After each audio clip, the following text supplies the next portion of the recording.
Hola, hola, hola. Este es el segundo capítulo Oli, que se llama El hongo me habla. Vamos a estar con Oscarito. Oscar, buenas, ¿cómo están ¿cuál todos? es tu nickname de podcast? Hombre ancla, Hombre Ancla. ¿Cuál es el nick del coso del sonido? Spark Rodox. Spar Rodos, Stereo Backpack. Rodolfo, el estéreo, ¿verdad? Stereo Backpack. Estéreo mochila. Bueno, siguiendo con la idea que les planteaba anteriormente con McLuhan y el hongo, entendiendo al hongo como, o sea, al lenguaje como una tecnología y el hongo como participante o relacionante en, en este intercambio de tecnología, y me hace pensar de que si vamos a hablar con un extraterrestre, vamos a hablar en lenguaje de tecnologías, como en otro entendimiento, no en nuestras hablas, sino en el alfabeto acústico y no en el visual. Ahora la pregunta es cómo pasamos de un grupo de monos en los pastizales de África, porque cualquier teoría de la evolución que no empiece en África está claramente yendo a un pozo sin fondo o un callejón sin salida. ¿Cómo llegamos de esos animales, de esos monos que vivían en armonía y en equilibrio con la naturaleza, a nosotros ahora con pandemia, coronavirus, 5G y un montón de conspiraciones de pandemia y un vasto etcétera? Y vida extraterrestre, por ejemplo, que el lenguaje es tecnología y nos vamos a comunicar con extraterrestres. ¿Cómo dimos ese salto tan rápido? De la misma forma que nuestro cerebro en 5 millones de años casi que se duplicó, pero nuestro cuerpo no tanto. Seguimos teniendo como un cuerpo de mono. Y acá hay un dato curioso, porque de día somos humanos y pensamos y somos todo lo racional del mundo, pero cuando nos vamos a dormir, dormimos como mamíferos, cambiamos de posición y pasamos a segregar DMT de forma natural con nuestra glándula pineal, y esos son los sueños. Un montón de personas, después de haber tenido experiencias psicodélicas con ayahuasca, por ejemplo, luego reportan no recordar nada. O personas que han fumado DMT y luego reportan que a los 15 o 10 minutos ya no recuerdan nada que les pasó y dicen como, wow, fue la cosa más loca que me pasó, pero no me acuerdo de nada. Como que estuvo bueno, estuvo bueno. Estaban de la maldita. ¿Cómo pasamos a eso? Yo creo que el hongo como una tecnología, de la misma forma nos sacó del cuerpo animal y nos hizo exteriorizar el alma o introspeccionar el alma.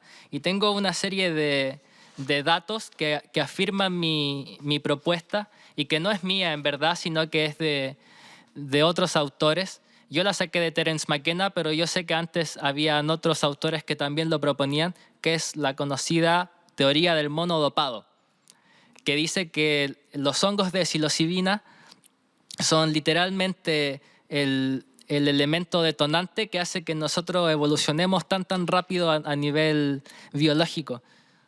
Y es también una parte de lo que hablaba la clase anterior, o sea, en la introducción, de cómo el hongo es una herramienta, una tecnología para acceder a la naturaleza del ser humano o la interioridad del ser humano a partir del éxtasis chamánico o la experiencia psicodélica.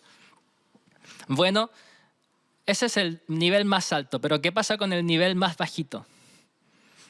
El nivel más bajito en una microdosis genera una agudeza visual y una mejor percepción de los bordes, como una vista periférica. O sea, en términos de lenguaje, si lo pusiéramos en la actualidad, el pensamiento deja de ser lineal, deja de ser visual y pasa a ser periférico, simultáneo, porque aumenta mi capacidad de percibir la realidad. Y como puedo ver mejor, porque tengo visión en HD, mejor los bordes y veo los filos, veo las agudezas, puedo calcular mejor el lanzamiento, voy a decir. Y con eso puedo tirar mi huevada y capturar a un animal. O si soy un recolector, significa que voy a ver en lugares donde antes no podía ver, y eso significa mayor éxito evolutivo.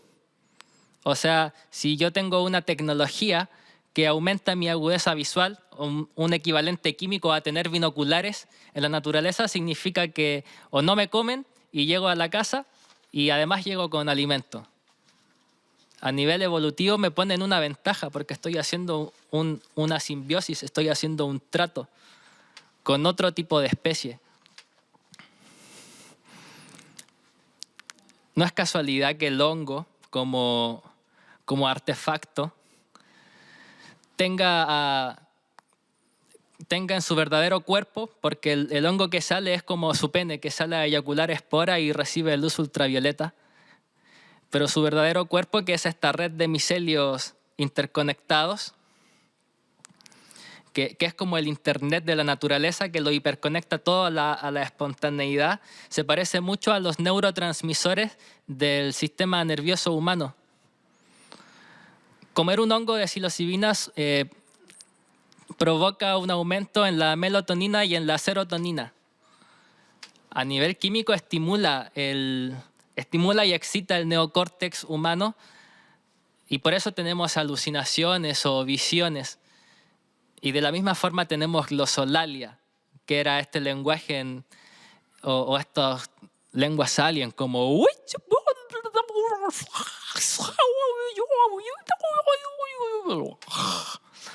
o cosas parecidas, no sé, como un lenguaje alien, glosolalia.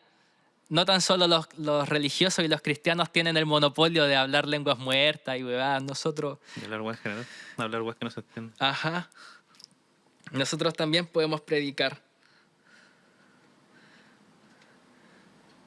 Entonces tenemos que a nivel muy alto de consumo tenemos esta glosolalia, pero a nivel bajito tenemos otro tipo de ventaja evolutiva. Entonces pongámonos en contexto. Primero en la pradera africana todo era bonito, todo estaba muy bien y de pronto sequía. La selva se empieza a hacer pradera, empiezan a haber menos cosas, más peligros, más desafíos para vivir, más supervivencia. Y es un poco lo mismo que nos pasa a nosotros ahora, ¿no? Como inestabilidad económica, inestabilidad de saber qué vamos a hacer, a dónde vamos a estar, cómo vamos a estar, cuándo vamos a estar. Es como la misma agitación o la misma necesidad biológica de adaptarte y sobrevivir a algo que se viene feo. Y que todos estamos sintiendo que se viene feo. Se viene rápido, se viene complejo, tormentoso. Entonces este grupo de monos tuvo que bajar de los árboles donde me imagino estaban todo el día haciendo nada y tuvieron que empezar a sacrificarse para poder sobrevivir. Entonces cuando uno está en supervivencia come lo que sea. Eso es lo que aprendí viajando también. Come lo que haya nomás. Por eso volví a comer carne, por ejemplo. Uno come lo que haya nomás. O lo que halle, lo que encuentre. No hay otra posibilidad. Este es tu lenguaje, no puedes elegir más. En términos de cómo este mono se comería el hongo, lo digo en oposición a un insecto, por ejemplo. Cuando uno tiene un gusano y no le da la hoja que necesita o no encuentra la hoja que necesita, se muere de hambre. Lo mismo las arañas, entran como en modo de defensa si no encuentran alimento y esperan a morir solamente. Las plantas igual entran como en modo de defensa. Bueno, nosotros somos un reflejo también. ¿Y cómo entramos en ese modo de defensa o de protección? Ahí hay una gran pregunta.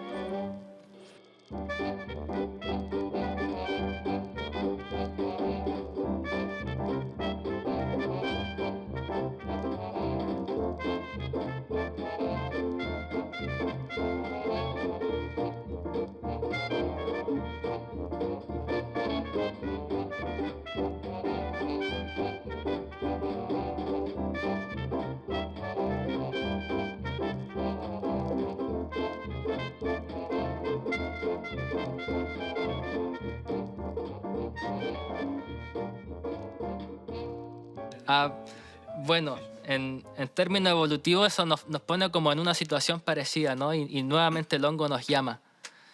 En términos nuevamente evolutivos, un mono mamífero es capaz de probar nuevos alimentos para, para sobrevivir, a ver si alguno le funciona. El hecho de que haya probado distintos tipos de comida y en específico un hongo, que es básicamente un cóctel químico, no me hace extraño que se pueda asociar a nuestra fascinación por el sabor, o nuestra fascinación por la gastronomía. O sea, si somos un animal muy, muy especial y muy curioso, es porque una de las cosas que nadie más hace es que cocinamos y ocupamos especias. Nos lo hacen otras especies. Tenemos como un gusto refinado y una obsesión por eso, ¿no? Por el cocinar. Cocinar es un arte, es una condición inevitablemente humana.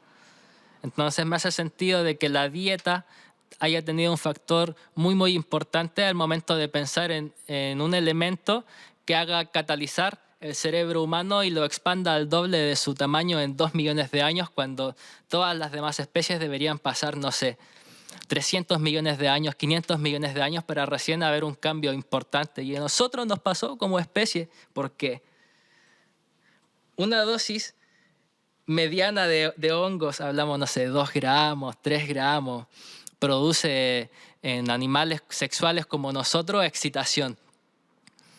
Y produce aumento de la libido y produce también un sentimiento de sexualidad orgiástica, como de orgía a la vez, como de orgía singular, una orgía introspectiva así, relacionada con la sexualidad. Y todos esos orgasmos que puedan salir de ese estado son parte del éxtasis chamánico, de la experiencia psicodélica, como nivel de entendimiento. Entonces estos monos me imagino que tenían orgías y así aseguraban con más motivo la expansión de sus genes, porque van a tener más ventaja de que sus genes se propaguen que una pareja de monos monógama. Y a medida que estos grupos quizás se fueron expandiendo y teniendo estas necesidades como de irse protegiendo de otros grupos, fueron creando distintos tipos de distintas formas de comunicarse ya más singulares y más separadas entre ellos cada uno. Ujú. De hecho, hay registros de que el hombre de Cromañón y el Neandertal convivieron juntos, o sea, el Homo sapiens con el Neandertal y el Cromañón. No recuerdo si son 2 o 3. Convivieron juntos, pero no se comunicaban. No hay registros de que se hayan comunicado. Si lo ponemos en términos de entendimiento, la especie humana no habla con ninguna otra especie. Justamente, por eso mismo, aparte entre ellos, o sea, además de esto, en los mismos grupos se empezaron a formar dialectos tan distintos que al final entre ellos mismos, incluso ya sin considerar personas como de distintas épocas en teoría, vendrían siendo personas que convivieron. Es como si nosotros no nos entendiéramos con los que vienen en el edificio al frente, porque somos tan distintos, tenemos tanta necesidad, de hecho nos tenemos que proteger de ellos que tenemos que tener nuestros propios códigos. Y al final También, por eso son las guerras, ¿no? O sea, no me entendí contigo y nos agarramos a putivergazo. claro, esa felicidad, Nos sacamos la mierda. esa felicidad implícita. Y es netamente por una falta de entendimiento. Pongamos un ejemplo que a mis alumnos les gustaba mucho. ¿Qué pasa si yo digo la mascota de mi vecina? ¿Qué te imaginas tú? Que es como la mascota que... O sea, es la mascota que es propiedad de tu vecina, pero puta, es la mascota que convive con tu vecino, o sea, mascota, por decirle, porque tu alumno, o sea, porque el ejemplo usa la palabra mascota. Ujú. ¿Y qué pasa si yo digo la perra de mi vecina? Ya. No, no, pues, hermanito. Eso se entiende. ¿Y qué pasa si yo quise decir la mascota de mi vecina y me refería a la perra? Justo. Mi perra se llama Luna. ¿La blanquita? Convive conmigo en verdad, no es mía, es de ella misma. ¿La blanquita? Ajá. Hermosa. Un saludo para Luna. Entonces el lenguaje como nuestra forma de comunicarnos nuevamente tiene como una falla en la Matrix o un fail, así de la misma forma en que cómo algo infinito va a tener límites, así como a ver, ¿qué pasó, cerebrito? ¿Qué huevada? A ver, ¿qué pasó? Pues, ¿qué pasó? A ver, ¿qué sirve? ¿De qué sirve que algo infinito tenga límites? ¿Para qué? De hecho, suena como la antítesis, la antítesis completa o en el limitarse para generar esa falta de entendimiento, para tener como esa privacidad o ese código propio. Ujú. Ahora, otro punto para ir cerrando como esta lógica que planteo de por qué el hongo puede ser un catalizador de todo este proceso evolutivo, es que, como decíamos recién, el hongo en la actualidad sigue siendo un catalizador del lenguaje y de la imaginación. Entonces, literalmente es otro entendimiento. Por eso el lenguaje es un yunque, y el yunque serían las imágenes que se quedan estancadas, la alucinación completa de tu neocórtex se queda corto y asciendes a otro nivel, al nivel del sonido. Y acá viene la parte que me hace llamar la lingüística psicodélica también con tanto amor, y es que a niveles muy altos de una sustancia psicoactiva, como DMT en mi caso, muchas veces tenía todas estas alucinaciones y las podía mantener por varios minutos, y cuando volvía en mí mismo sentía que estaba como rapeando con viento, como que había estado haciendo lenguaje alien, haciendo glosolalia, pero con la respiración. Y haciendo respiración como por ejemplo la de los chanchos.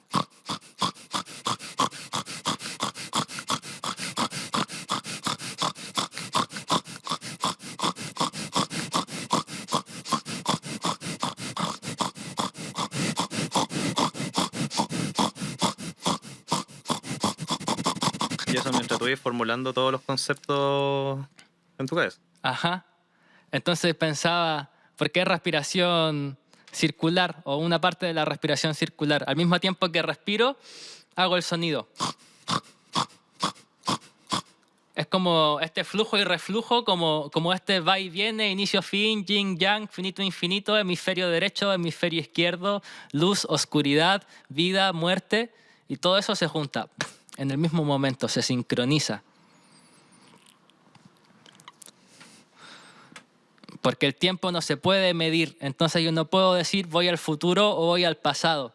Significa yo experimento el tiempo, yo registro el tiempo. Por eso el éxtasis chamánico es una experiencia, es un registro de tu ser, como de alcanzar un punto de entendimiento y de lenguaje tan alto que acá hay un antes y un después. Es como un renacimiento y una muerte mística. De hecho, tiene harta relación con esta weá que es la religión cuando se ponen a hablar en lengua los apóstoles. O incluso el tema de la Torre de Babel, de la unificación del lenguaje y toda la weá. ¿Tiene harta relación con eso? Sí, probablemente haya habido alguna influencia, llamémosle psicodélica, llamémosle alucinógena dentro de los mismos apóstoles, entre comillas, dentro de la mitología católica o cristiana, mejor dicho. ¿Cuánto llevamos de tiempo, Rodolfo? 24. 24. O sea, no, 28. 28. Ya 18.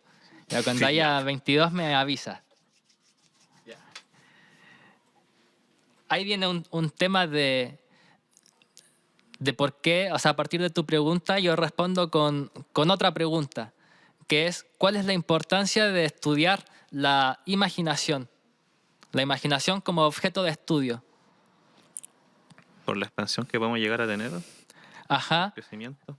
Entonces, ¿por qué cuando hablamos de Dios, por ejemplo, lo hacemos para decir que es el creador o que no existe? No se trata de crear un consenso, o sea, ni siquiera nos podemos poner de acuerdo en qué es un pan decente, qué es una marraqueta. Ni en eso nos podemos poner de acuerdo, y nos vamos a poner de acuerdo en esta otra huevada, de si existe o no existe. Por eso la pregunta no es ¿por qué?, sino ¿para qué? ¿Para qué está haciendo como fenómeno lingüístico Dios? ¿Para qué está haciendo el lenguaje una tecnología? ¿Para qué está haciendo que nuestro lenguaje infinito tenga finito? Para forzarlo a evolucionar, porque nos damos cuenta de cómo funciona el ciclo, como el tiempo es fractal y repetitivo, cómo funciona el ciclo, entonces ya no quedamos estancados en un momento con un límite o con un tabú, que sería la religión. Entonces, no sé, Dios. Pero si nos pusiéramos realmente a inventar y a crear orígenes del universo y formas de creación del universo de la misma forma que creamos conspiraciones o los creepypastas, daríamos un gran salto evolutivo en el entendimiento de la realidad y del lenguaje mismo, ¿no? Una amiga estudiaba cómo un médico ruso, médico en la guerra mundial, en la Segunda Guerra Mundial, se comunicaba con sus pacientes a partir de los gritos de dolor. Entonces sentía, no sé, cuando era un grito de agonía, un grito de dolor, un grito de ayuda, porque no hablaba el mismo idioma que nadie. Es justamente similar a lo que me decía ahí antes, cuando una madre reconoce el llanto de su hijo. Sabe Reconoce cuando llora de las necesidades. frío, cuando llora de hambre, cuando llora de miedo, cuando llora porque quiere un abrazo. Reconoce esa voz, reconoce el alfabeto fonético, reconoce esa glosolalia, ese lenguaje o ese sonido desordenado, lo reconoce y lo asemeja con una imagen abstracta. Y eso es lo que Saussure decía, significado y significante, una imagen visual, una imagen acústica, una parte del hemisferio que proyecta lo visual y lo lineal y una parte que proyecta lo simultáneo. Entonces lo simultáneo es el lenguaje, es multitud de estructuras todas conectadas a la vez y el habla es la forma lineal o racional o causal. El lenguaje siempre estaría haciendo entonces para sí mismo. Uh-huh.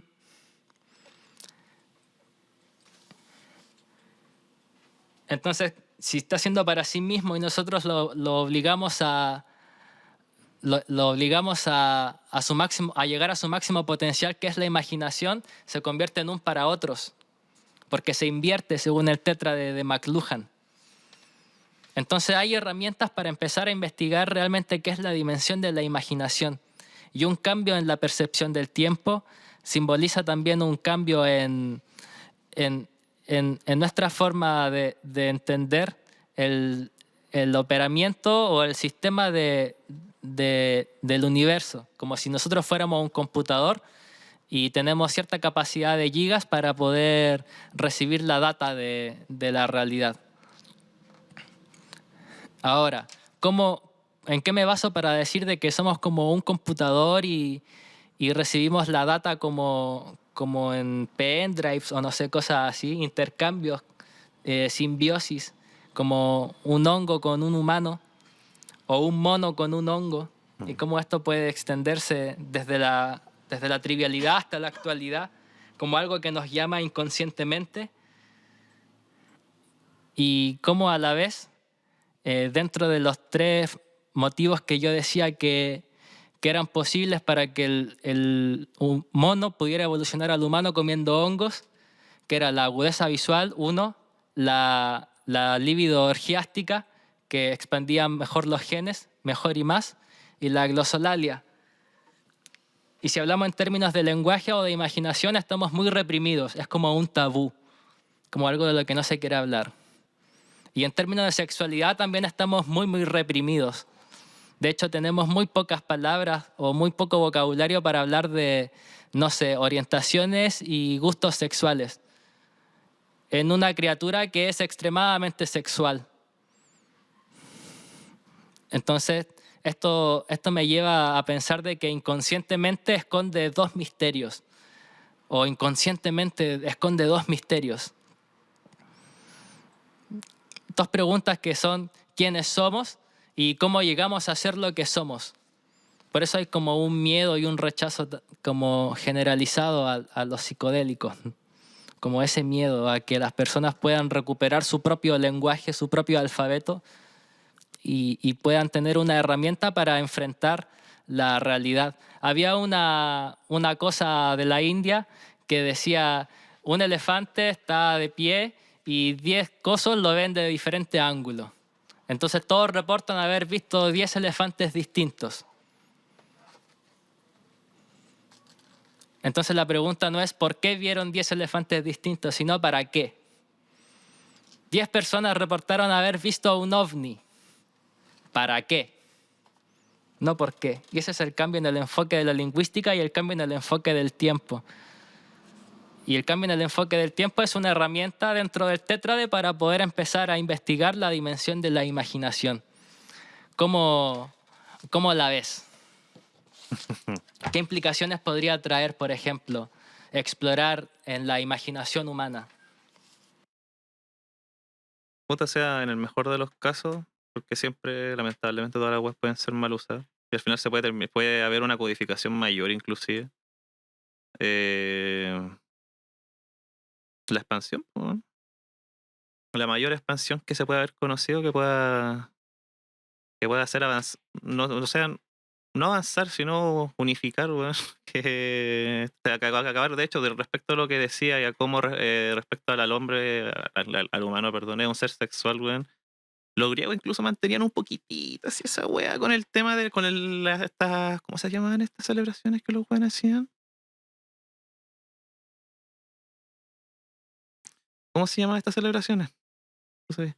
Estas celebraciones donde los weones llegaban, tenían su festín y al final todos terminaban teniendo orgías masivas, esa wea de querer a una persona, de que te querer a alguien, weón, por ser ese alguien, weón, y de querer a esos alguienes por ser esos alguienes, más que quererlos porque son mujeres, weón. Más que las mujeres quieren al hombre porque son hombres, más que, no sé, esa weá de encasillar, esa weá de usar siempre casilla, weón, literalmente. Un límite. Entonces, explorar la imaginación es también romper ese límite. Pero esa es la weá, el que es un límite que divide, esa es la utilidad de la weá, esa es la función, entonces el límite me asquea esa weá. Bueno, para cerrar el coso, ante lo que me dices tú, yo te planteo dos preguntas que van a ser parte de la siguiente clase, como para empezar. Pregunta desafiante. Una es que tú decías como este sentimiento, esta necesidad de expansión. Si lo vemos a un nivel muy, muy, muy macrocósmico, si yo soy tan grande como el sistema solar, el humano no tiene ninguna diferencia con una planta, no se puede mover. Ninguno de los dos se puede mover del planeta. Ninguno de los dos se puede mover de ese puntito.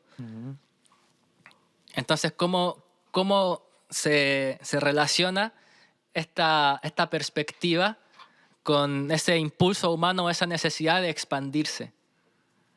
Entonces, ¿por qué si hay algo que literalmente hace catalizar tu coso genuino especial que es el lenguaje, por qué es un tabú?